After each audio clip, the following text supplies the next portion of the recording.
नमस्कार दोस्तों।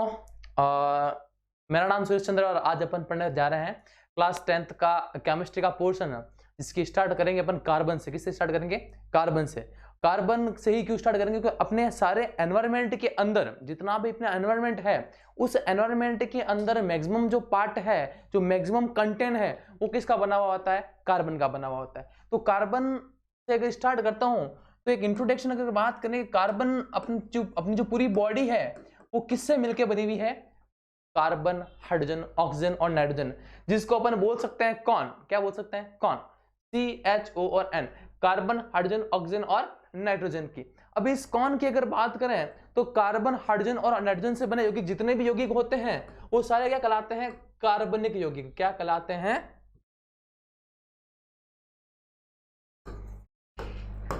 कार्बनिक यौगिक कहलाते हैं। क्या कहलाते हैं? कार्बनिक यौगिक कहलाते हैं। आ गया समझ में? जो कार्बन, हाइड्रोजन, ऑक्सीजन और नाइट्रोजन है उनसे बने हुए जितने भी यौगिक क्या कहलाएंगे? कार्बनिक यौगिक। और अपन अब इस क्लास 10th के अंदर पढ़ेंगे क्या? जितने भी कार्बनिक कंपाउंड है उनका अपन नाम कैसे लिख सकते हैं। ये बहुत इंपॉर्टेंट है आपका बोर्ड एग्जाम के अंदर। 10वीं के बोर्ड एग्जाम का ले लो, चाहे फिर अगर बात करें 11th के अंदर जो मेन पोर्शन है इसका, जो भी आगे साइंस लेता है उसका, उन दोनों ही केस के अंदर आपको कार्बन से बने यौगिकों का नामकरण आना अति अनिवार्य है। क्या है? बहुत अनिवार्य है। मतलब आपको ये आना ही चाहिए, मतलब बहुत जरूरी है। और कोई भी कंपटीशन में एग्जाम लोगे तो उसके अंदर ये चीज जो आपका कार्बन, हाइड्रोजन, ऑक्सीजन, नाइट्रोजन जो कह रहा हूं इससे रिलेटेड सारे क्वेश्चन पूछे जाएंगे और इनके कार्बनिक यौगिकों के आपके नामकरण का जो क्वेश्चन है वो आपका 100 में 100% आएगा। तो आज अपन बात करेंगे कार्बन और हाइड्रोजन से बने यौगिकों की। और बात करते हैं सबसे पहले कि भाई कार्बन, हाइड्रोजन और नाइट्रोजन से बने यौगिक हैं उनको नामकरण करने का काम कौन करता है? फॉर एग्जांपल अगर बात करें मां भारती देवी के आशीर्वाद से आज अपन स्टार्ट करेंगे इतना शानदार और इतना ही अच्छा कि भाई कार्बन का नामकरण कैसे करेंगे A to Z, शुरू से लेके अंत तक अपन पूरा का पूरा विस्तार से करेंगे। कॉपी पेन साथ में रखना और जैसे मैं पॉइंट लिखा रहा हूं वैसे पॉइंट टू पॉइंट लिखते जाना है और उन नियमों को क्या करना है? याद करना है। बस वो नियम है, अगर वो नियम याद कर लिया आपने तो आपको किसी प्रकार की कोई समस्या नहीं होगी। बड़ा से बड़ा क्वेश्चन, चाहे नीट, AIPMT लेवल का क्वेश्चन होगा, अपन उन नियमों के बेस पे अपने क्या करेंगे? उन क्वेश्चन को क्या करेंगे? सॉल्व करेंगे। स्टार्ट करते हैं अपना पहला। बात करते हैं कार्बन और उसके यौगिक। इंग्लिश में इसको क्या बोलते हैं? Carbon and its compound. और इस कार्बन एंड इट्स कंपाउंड का नामकरण करने का जिम्मा एक कैटेगरी को जाता है, एक संस्थान है। संस्थान क्या है? एक यूनिट है जिसका नाम है IUPAC। नाम क्या दोस्तों? IUPAC। और इसका पूरा नाम का international union of pure and applied chemistry. Hindi में नाम नहीं है, इंग्लिश में ही याद रखना पड़ेगा। International union of pure and applied chemistry. क्या याद रखने का? International union of pure and applied chemistry. Question आता है बंधुओं, क्वेश्चन आएगा, इसके ऊपर नाम आएगा IUPAC का पूरा नाम लिखो तो आपको यह याद रखना पड़ेगा कि international union of pure and applied chemistry. क्या याद रखोगे? International union of pure and applied chemistry. बात करते हैं सबसे पहले इंट्रोडक्शन की। किसकी बात करेंगे दोस्तों? इंट्रोडक्शन की।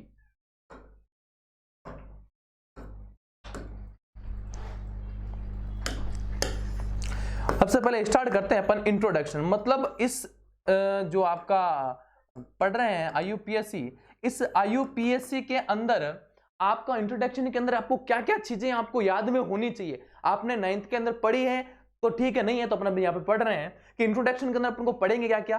पहला तो जो कार्बन कंपाउंड है, कार्बन है, उसको अपन डिनोट किससे करते हैं? C6 और 12 से। किससे डिनोट करते हैं? C6 और 12। ये 6 जो है, ये जो 6 है वो 6 क्या है दोस्तों? ये जो 6 है, ये 6 है आपका एटॉमिक नंबर। क्या नाम है? एटॉमिक नंबर, जिसको हिंदी में बोलते हैं परमाणु क्रमांक। क्या बोलते हैं दोस्तों? परमाणु क्रमांक। जो भी नीचे होता है उसे क्या बोलोगे? परमाणु क्रमांक। क्या बोलोगे दोस्तों? परमाणु क्रमांक। और जो ऊपर है उसे बोलोगे परमाणु भार। क्या बोलोगे? परमाणु भार। इसको बोलोगे एटॉमिक वेट। क्या बोलोगे? Atomic weight. आ गया समझ में? तो कार्बन को किससे डिनोट करोगे? C से। जो इसका 6 है वो क्या है? Atomic number. और जो 12 है वो क्या है? एटॉमिक वेट है। मतलब कार्बन का जो संख्या जो 6 है वो तो क्या है? इसका एटॉमिक नंबर। और वो ऊपर वाला क्या रहेगा? इसका एटॉमिक वेट रहेगा, परमाणु भार रहेगा। या तो कोई दिक्कत है? अपन बात करते हैं कि कार्बन की संयोजकता की। इसकी बात करेंगे दोस्तों, संयोजकता।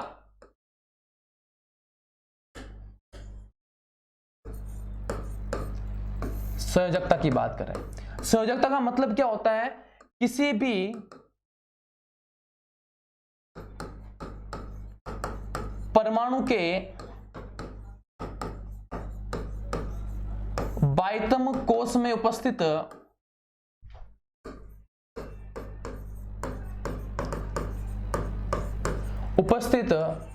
अयुग्मित इलेक्ट्रॉन की संख्या उस परमाणु की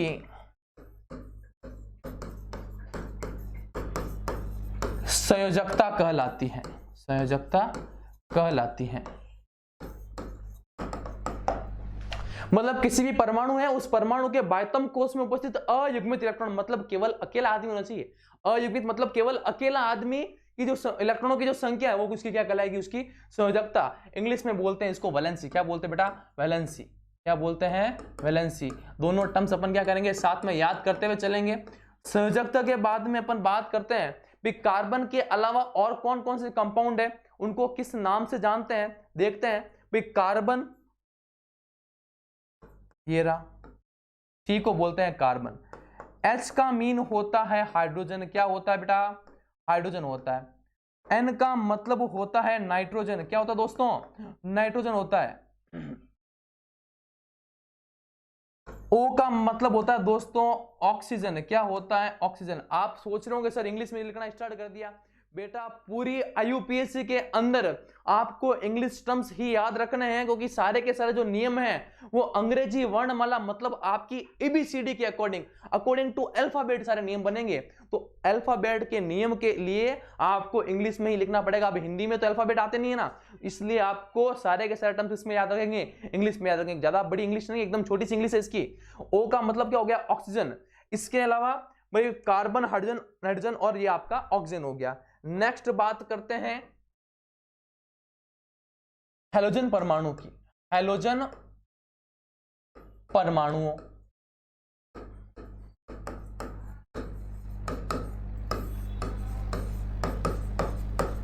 की संख्या 1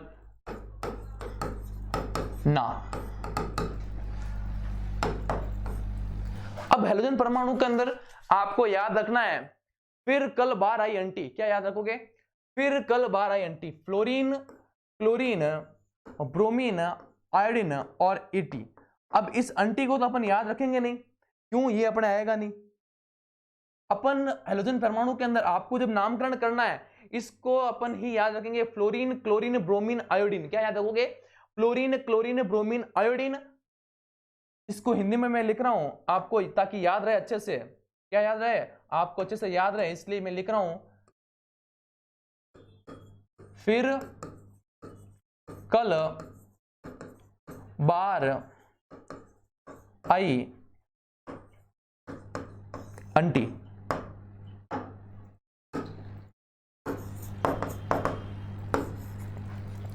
अब आप सोच रहे होंगे सर इसका आप करना क्या है? F को अपन बोलते हैं फ्लोरो। क्या बोलते हैं बेटा? F नाम आएगा तब अपन को दिमाग में नाम क्या रखना है? फ्लोरो। ये तो सीरीज याद करने की तरीका है। ये जो मैंने तरीका लिखा है ये याद करने की एक ट्रिक है। फिर कल बार आई aunty, fluorine, chlorine, bromine, iodine, antimony. आ गया समझ में? तो F का मतलब हो गया फ्लोरो, Cl का मतलब हो गया दोस्तों क्लोरो, Br का मतलब हो गया ब्रोमो, I का मतलब हो गया आयोडो। आपको इनका ही IUPAC के अंदर इन 4 कंटेंट का ही नाम लिखना याद रख लेना। फ्लोरीन, क्लोरीन, ब्रोमीन और आयोडीन, सिर्फ ये 4 चीजें हैं, ये आएगी आपके अंदर। इसके अलावा आपको एक चीज और याद रखनी है, वो एक्स्ट्रा एडवांस में लिखा रहा हूं। NO2 अगर आए तो उसका नाम क्या लिखोगे दोस्तों? नाइट्रो। क्या लिखोगे? नाइट्रो। क्या लिखोगे? नाइट्रो। ये बस एक आपका इंट्रोडक्शन आ गया। अब बात करो इंट्रोडक्शन के अंदर कार्बन, अपन बात करेंगे इंट्रोडक्शन के अंदर संयोजकता की। किसकी बात करेंगे? संयोजकता की। संयोजकता मतलब आप लिख सकते हो बंध बनाने की क्षमता। कार्बन है वो कितने बॉन्ड बनाता है बेटा? 4। कितने बॉन्ड बनाएगा? 4 बॉन्ड बनाएगा। ठीक है। हाइड्रोजन कितना बॉन्ड बनाता है? 1। नाइट्रोजन कितने बॉन्ड बनाता है? 3। पर साथ अपन अपन क्या बोलते हैं इसको, अकॉर्डिंग टू 10th क्लास ही पढ़ रहे हैं, एडवांस लेवल का नहीं पढ़ रहे हैं। नाइट्रोजन 3 बॉन्ड के साथ में 2 कोऑर्डिनेट बॉन्ड भी बना सकता है, अपन वो नहीं पढ़ेंगे। अपन एक आईयूपीएसी सीखने के हिसाब से क्या पढ़ेंगे? नॉर्मल पढ़ेंगे। कार्बन और ऑक्सीजन, ऑक्सीजन बनाता है 2 बॉन्ड स्टार्टिंग में, ठीक है। और फ्लोरीन, क्लोरीन, ब्रोमीन और आयोडीन, ये तीनों क्या करते हैं? एक एक बॉन्ड बनाते हैं। कितना बॉन्ड बनाते हैं? एक एक बंद बनाएंगे। आ गया समझ में? मतलब कार्बन की संयोजकता कितनी? 4। मतलब कार्बन, एक परमाणु कार्बन का कितने लोगों से जुड़ेगा बेटा? 4 लोगों से। कितने लोगों से जुड़ेगा? 4 लोगों से। यहां तो कोई दिक्कत है? हाइड्रोजन एक परमाणु 1 से जुड़ेगा, नाइट्रोजन जुड़ेगा 3 से, ऑक्सीजन जुड़ेगा 2 से, फ्लोरीन, क्लोरीन, ब्रोमीन, आयोडीन तीनों एक ही परिवार के हैं, जिसे हैलोजन फैमिली बोलते हैं। क्या बोलते हैं? इनको बोलते हैं दोस्तों हैलोजन फैमिली। क्या बोलते हैं इनको? इनको बोलते हैं हैलोजन परिवार। क्या बोलते हैं? हैलोजन परिवार। आ गया समझ में? अरे यहां तक कोई दिक्कत दोस्तों? ये आप क्या फ्लोरीन, क्लोरीन, ब्रोमीन, आयोडीन सब कितने बंद बनाते हैं? एक एक बंद बनाते हैं। यहां तक कोई समस्या नहीं। अब ये हो गया आपका इंट्रोडक्शन। मतलब इंट्रोडक्शन के अंदर आपको ये चीजें याद रखनी। अब बात करते हैं भाई कार्बन की। तो कार्बन के अंदर आप क्या क्या करोगे? कार्बन क्या परमाणु की संख्या 1 भी हो सकती है, 2 भी हो सकती है, 3 भी हो सकती है, 4 भी हो सकती है, 5 भी हो सकती है। मतलब कार्बन 1 को क्या बोलोगे, 2 को क्या बोलोगे, 3 को क्या बोलोगे? तो सबका अलग अलग नाम है। तो सबका अलग अलग अपन को सेपरेट वाइज नाम याद रखना। क्या रखना है? सेपरेट वाइज नाम याद रखना है। हेडिंग लगानी है कार्बन परमाणु की संख्या। क्या याद रखोगे? कार्बन परमाणु की संख्या।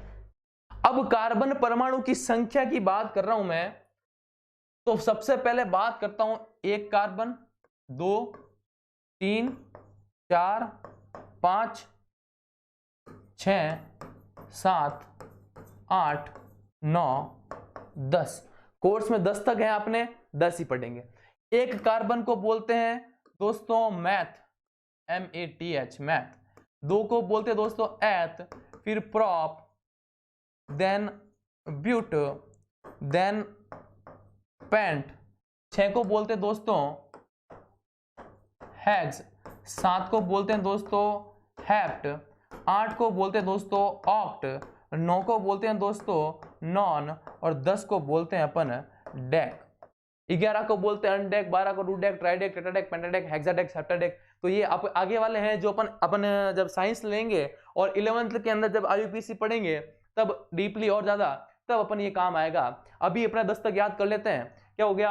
1 meth, eth, prop, but, pent, hex, hept, oct, non, dec. चलो 11 भी लिख लेते हैं। 11 को बोलते हैं दोस्तों अनडेक। क्या बोलते हैं दोस्तों? अनडेक। 12 को बोलते हैं डूडेक, 13 को बोलते हैं ट्राइडेक।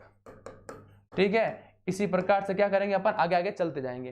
यहां तक कोई दिक्कत है? इस चीज को नोट करना है, कार्बन परमाणु की संख्या को, और इसको याद करना अनिवार्य है। ये याद होगा तो आगे का पोर्शन समझ में आएगा, अदरवाइज आगे का पोर्शन समझ में नहीं आएगा। इसको याद करना बहुत ही आवश्यक है, इसको अच्छे से लिखना है। नेक्स्ट बात करते हैं भाई कार्बन, कार्बन है। अब कार्बन परमाणु की संख्या लिख दी।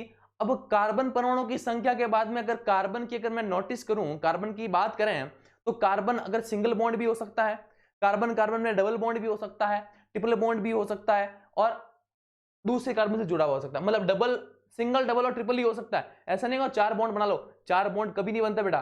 ठीक है। बात करते हैं सबसे पहले, यदि कार्बन कार्बन में सिंगल बॉन्ड होगा, क्या होगा दोस्तों? कार्बन कार्बन में यदि क्या होगा, ये कार्बन है और ये आपका कार्बन है, यदि कार्बन कार्बन में सिंगल बॉन्ड होगा तो उसे क्या बोलोगे? उसे बोलोगे एल्केन। आप सोच रहे हो कि सर एल्क का मतलब क्या? अभी बता रहा हूं आपको। यदि कार्बन कार्बन में डबल बॉन्ड होगा तो उसे बोलोगे एल्कीन, और यदि कार्बन कार्बन में ट्रिपल बॉन्ड होगा तो उसे बोलोगे एल्काइन। क्या बोलोगे? एल्काइन।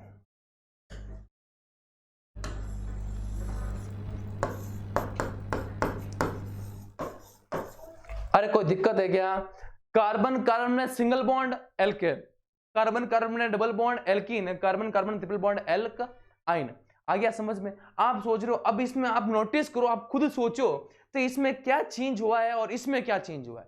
भाई यहां पे भी 2 कार्बन, यहां पे भी 2 कार्बन, यहां पे भी 2 कार्बन, और यहां पे भी क्या एल्क लिखा हुआ, यह भी एल्क लिखा हुआ, यह भी एल्क लिखा हुआ। मतलब आप समझ जाओ, जो कार्बन परमाणु की संख्या है उसको आप किससे डिनोट करोगे? एल्क से। किसके डिनोट करोगे? एल्क से। मतलब समझ में आया कि ये जो आप एल्क लिख रहे हो, ये जो आपका एल्क है, इस एल्क का मतलब क्या है? कार्बन परमाणु की संख्या। क्या है बेटा? कार्बन परमाणु की संख्या। या तो कोई दिक्कत है क्या? नहीं।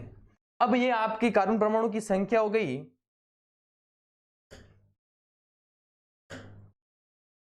एन का मतलब यदि कार्बन कार्बन में सिंगल बॉन्ड होगा, कितना बॉन्ड? सिंगल बॉन्ड, तो उसको क्या बोलोगे? एन।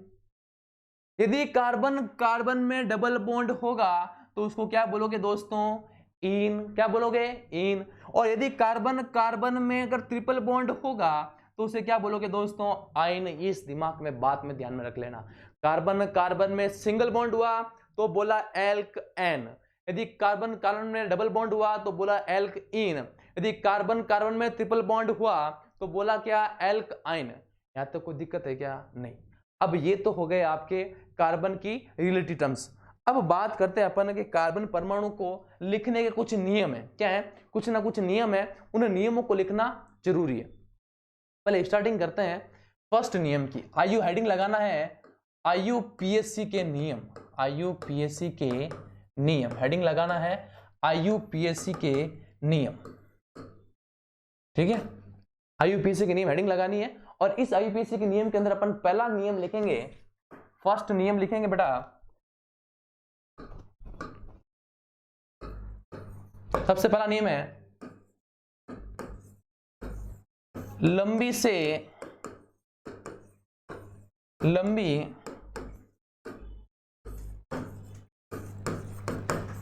कार्बन श्रृंखला का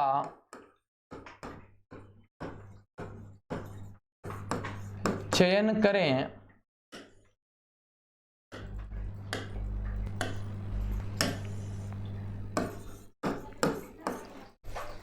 जिसमें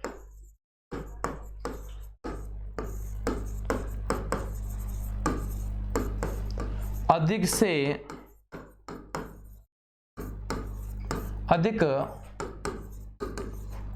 कार्बन परमाणु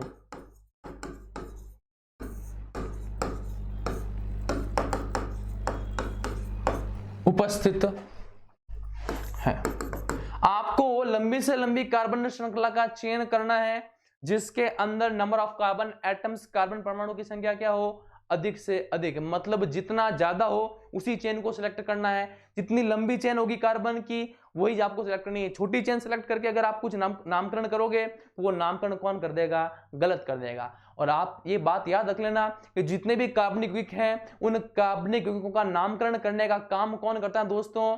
आईयूपीएससी। कौन करता है? आईयूपीएससी। ये आईयूपीएससी कौन है? ये वाला आईयूपीएससी। और इस आईयूपीएससी भाई साहब का नाम क्या है? भाई साहब मैंने क्या बताया पहले? International union of pure and applied chemistry. क्या बताया था मैंने? International union of pure and applied chemistry. उसका पहला नियम क्या है? लंबी से लंबी कार्बन श्रृंखला का चयन करें जिसमें अधिक से अधिक कार्बन परमाणु उपस्थित हो। यहां तो कोई दिक्कत है क्या? नहीं। फिर दूसरा नियम लिखना है, नंबरिंग वहां से करें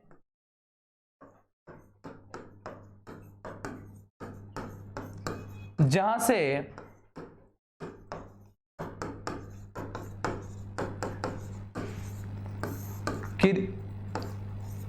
क्रियात्मक समूह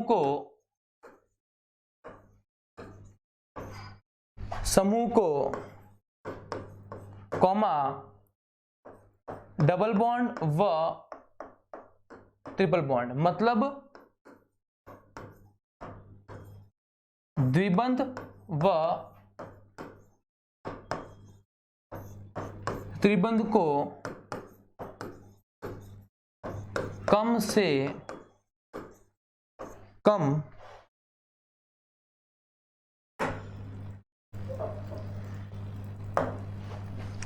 नंबर मिले। आ गया समझ में? दूसरा नियम क्या लिखा है मैंने? नंबरिंग वहां से करनी है जहां से क्रियात्मक समूह को, मतलब कौन?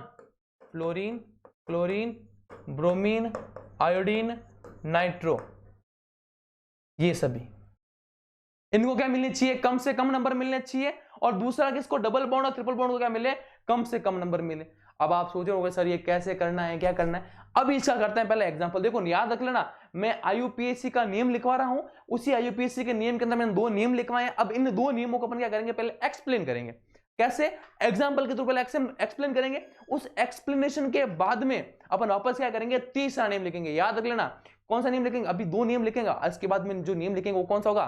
तीसरा होगा। बात करते हैं नियम एग्जाम्पल की। Like example CH3, CH2, CH3। लंबी से लंबी कार्बन की चेन कौन सी दोस्तों? अगर आपको बोले इसमें कितने कार्बन है, इसमें लंबी से लंबी कार्बन की चेन कौन सी होगी? ये होगी। कितने कार्बन है? 1, 2 और 3। कितने कार्बन है? 1, 2 और 3। आ गया समझ में? नंबरिंग का हो गया। दूसरा एक और एग्जांपल लिख लेते हैं। देखो अभी मैंने आपको एक क्वेश्चन लिखा था संयोजकता के अंदर, मैंने बोला था कि जो संयोजकता होती है वो कार्बन की कितनी होती है? 4, और हाइड्रोजन की कितनी होती है? 1। उसको एक्सप्लेन करते हैं। उसको क्या करते हैं? एक्सप्लेन करते हैं। और कैसे करते हैं देखना संयोजकता को। किसको? संयोजकता को कैसे करेंगे देखना। ये आपका कार्बन, मैंने बोला कार्बन कितने बॉन्ड बना सकता है? 4। ये आपका 1, 2, 3, ये आपका 4। और मैंने आपको बोला हाइड्रोजन कितने बंद बना सकता है? 1। ये हाइड्रोजन, ये हाइड्रोजन, ये हाइड्रोजन और ये हाइड्रो। आ गया? अब कहने का मतलब है, आप सोच रहे होंगे सर इसमें क्या समझ में आया? कुछ नहीं। ये हाइड्रोजन का इलेक्ट्रॉन, जो रेड करके लिखा हुआ है वो किसका? हाइड्रोजन का इलेक्ट्रॉन है। और जो ब्लू वाला है वो किसका इलेक्ट्रॉन है? कार्बन का। किसका इलेक्ट्रॉन है दोस्तों? वो कार्बन का इलेक्ट्रॉन है। तो ये कार्बन का इलेक्ट्रॉन और हाइड्रोजन का इलेक्ट्रॉन दोनों आपस मिलकर क्या बना रहे हैं? एक बंध। ये कार्बन का इलेक्ट्रॉन और ये हाइड्रोजन का इलेक्ट्रॉन आपस मिलकर बना रहे हैं, एक बंध बना रहे हैं। और ठीक उसी प्रकार से ये कार्बन और ये हाइड्रोजन का इलेक्ट्रॉन आपस मिलकर बना रहे हैं, बंध बना रहे हैं। और ठीक उसी प्रकार से ये कार्बन का हाइड्रोजन और ये हाइड्रोजन का इलेक्ट्रॉन दोनों आपस में मिलकर बना रहे हैं, एक बंध बना रहे हैं। तो कुल मिला के एक कार्बन कितने बॉन्ड बना रहा है? 4। कितने बॉन्ड बना रहा है? 4। क्या याद रखोगे? मतलब कार्बन की संयोजकता कितनी होगी? संयोजकता कितनी होगी कार्बन की? The valency of carbon atom is 4 because the number of unpaired electron is 4 in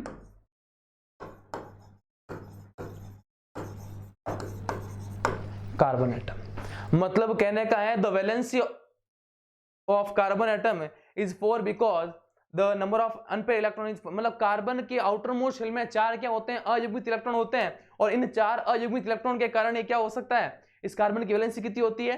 4 होती है। यहां तक कोई दिक्कत है क्या? नेक्स्ट बात करते हैं अपन कार्बन के लिए तीसरे नियम की। किसकी बात करेंगे? अभी तक क्या पढ़ा अपन ने? देखो सबसे पहले अपन ने पढ़ा भाई आईयूपीएससी का नियम पढ़ लिया अपन ने, ठीक है? क्या क्या पढ़ा? सबसे पहले अपन ने पढ़ा कि कार्बन और उसके यौगिक, ठीक है? कार्बन और उसके यौगिक के बाद में अपन ने क्या पढ़ा? संयोजकता पढ़ी। संयोजकता के बाद में अपन ने क्या पढ़ा? कि भाई हाइड्रोजन परमाणु की संख्या कौन कौन सी है? Fluorine, chlorine, bromine, iodine, antimony.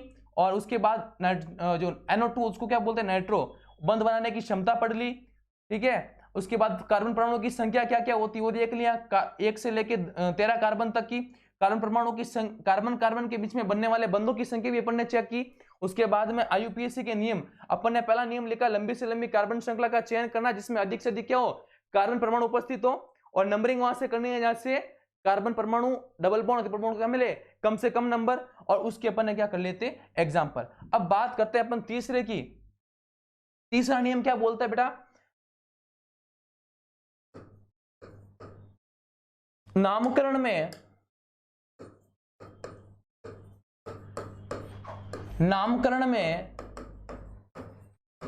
सबसे पहले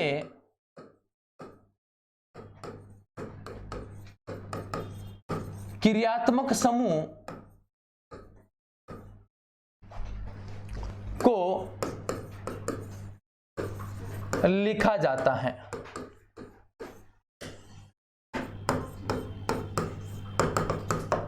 मतलब नामकरण में सबसे पहले किसको लिखना है, किसको लिखना है, क्रियात्मक समूह को, मतलब कार्बन को नहीं लिखना है, सबसे पहले क्रियात्मक समूह को लिखा जाता है। तत्पश्चात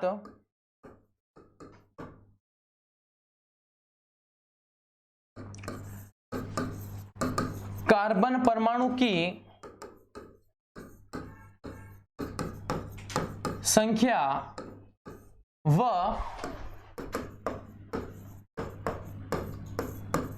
सबसे अंत में कार्बन परमाणु के बंध प्रकृति को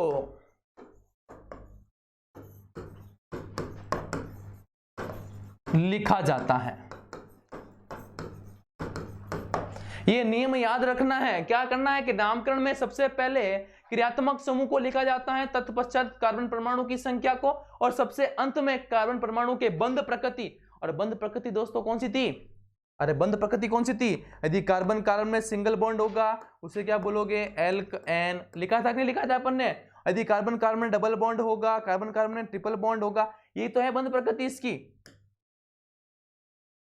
इसको लिखना है। ठीक है, यहां तो कोई दिक्कत,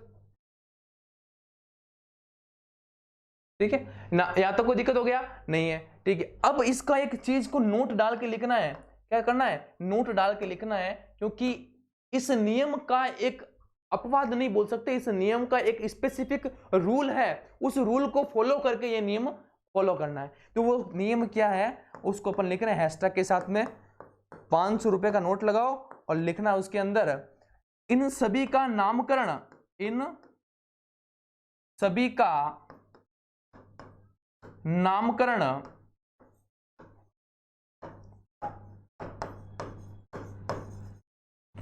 अंग्रेजी वर्णमाला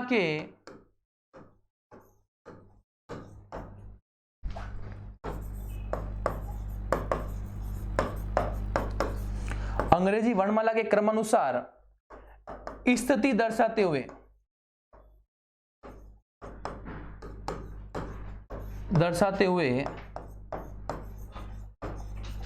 लिखते हैं। मतलब ये जितना भी नामकरण आपको करना है वो नामकरण करोगे कैसे आप, अंग्रेजी वर्णमाला के क्रम के अनुसार और उनकी स्थिति दर्शाते हुए आपको क्या करना है, नामकरण करना है।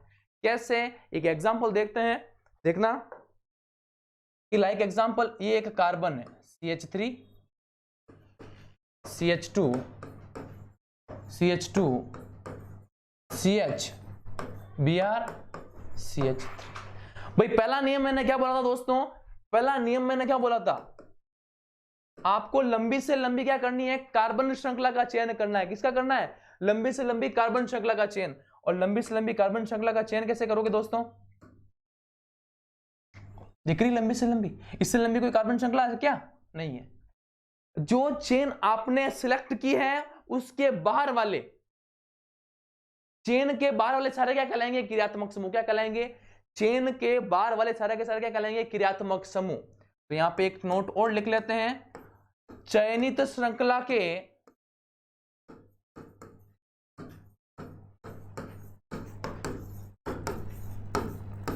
बाहर स्थित समूह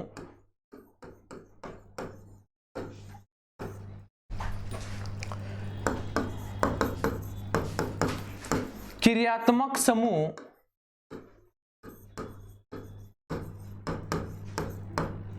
कहलाते हैं।